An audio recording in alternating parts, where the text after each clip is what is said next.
Here is how to fix camera not working on this phone.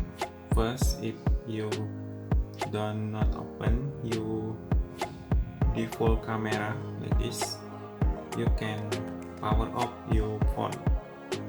Long press on power button and then you can tap to power off.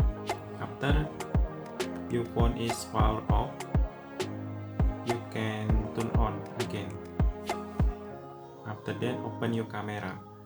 If not working again, you can long press in here and then go to apps info.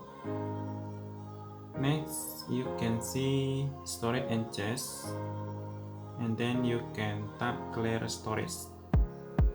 Delete apps data, you can tap here. Okay. Next, open your camera. If your camera do not working again, you can update your system. Go to setting. Next, in setting, go to system. You can see system update and then check your update. Don't forget install your update.